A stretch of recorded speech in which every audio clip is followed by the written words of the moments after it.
Amai kunesa wewe, amai kuruka. Unzo wewe nani wewe? Wewe nani? Batsiraiwo ari kupi? Batsiraiwo ari kupi? Batsiraiwo baba ari kupi? Batsiraiwo baba ari kupi? Pane nyaya.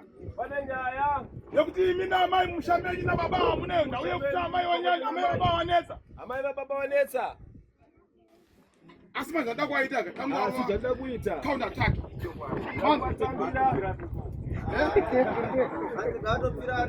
Munishamwere munowira naye pana pere. Munishamwere munowira naye pana ere. Kana munoziva munogara naye padhuze. Kana munoziva munogara naye pedo. Hapana baba naye.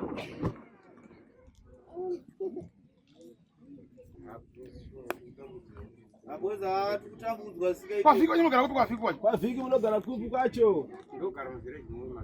Ndogara muvillage matoripo ivamo. Vari panapo? Kwafuka matina mechi varipo toni? Tikadze nawo izvozvi. Vari kupi? Vari kumba. Ndamda mwari panapo tobva towanongedzera izvozvi. Panogara kwa viki rapo. Angara mavhiki ndiani? Ani? Vari panapo. Wa unowaziva?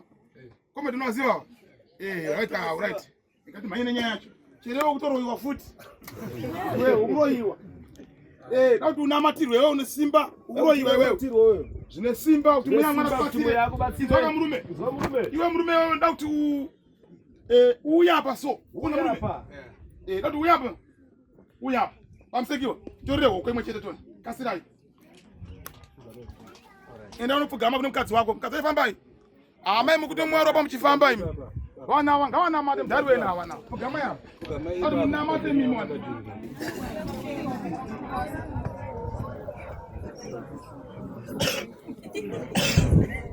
Kombe menda.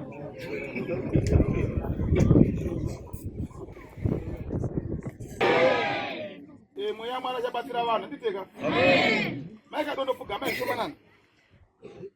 Moya ndaura kuti muna mate zvine simba ndinokumbira apostoli waMwari. Zvinobvira zeta kuti muna mate kumba baba dondo. Anditi? Amen. Wozi baba iwo ndaona December. Nanda pachita wanyaya rufu rwani? Rwawo. Muya kantaura kuti baba iwo wana kuona uchirarama mwaka ukuenda kumberi. Anditi? Wozi chaitika ndechekuti ndaoneswa munhu wese mumusha mawo akungomhanya kumapolisa nepikicherani rawo baba achiti vakaromba munzwa asi zvinotsanangura kati aiwa nhau iripo ndiye kuti pane zvinhu zvinonzi zvinogara pane anenge achinzi ndiye baba zvogara papi ipapo saka iko kuti ngwene tese tikuya papi ipapo saka munhu wese manyakana paanoenda manje aribva patochi baba saka muende kuti baba ava vapoti vanamate zvine simba kuti wagonokunda gore ripi rinori wazopindawo gore rinouya ndati utapinde gore ripi rinouya pozi ndaona wachifamba asi muyandaura kuti panoda kushingi asi poita munhu ari pedyo mashure kwawo so ari kuwatokonya mukuzvinzwa chero havo wakura zvavo asi panhu akuwatokonya so saka ndituma anditi vanobva kuti wamire pamunamato zvine simba nhau yacho manje kabva yasunga pfuma yevana vavo pfuma yachi zvakanzi vana vose vakabereka vese vanobva vambotambudzika panhau yepfuma vozi nyaya yekuti nomwe munhu wemuimba achironya ipi yemumba araroya saka chenzi ivo babava nevana vavo vese ngavaende pachiteuro vanamati kuti vamwe vana vavo charima zvavacharima zvangoipinda mashuroko nezvavachada zvichatanga kusiyana mukuzvinzwa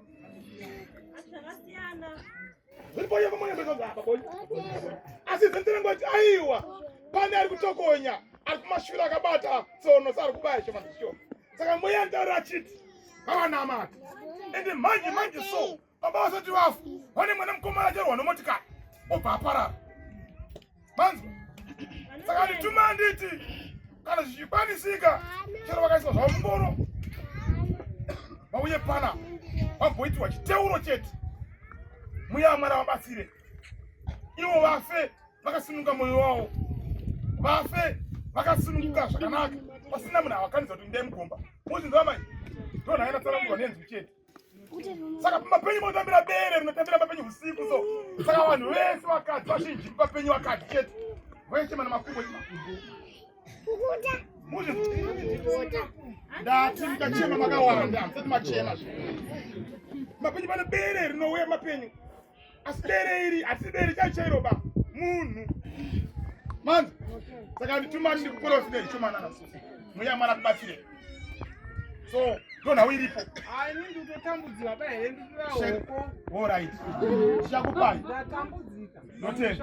tichapedza nyaya dzacho yarai pasi chikobatai pese bhenya kodi chishero amai amai meno hokwe ipe hokwe babongo ngati musvike nehokwe so imi amai musaudze meno hoko muigeza rasina mukadzi wenyu musvika mumairo pamba amai papankiyo asingazive chero kana ngopfekera chete mangwana noti mudzekana kuti mudzenda menyu asikuwandai eni ndikukurei papi hokwe Fred munaita Fred muzokane papi pano kana waitira banhidza umaenda nawo tibanhidza nditorere hokwe utora kana makutya amen. Amen.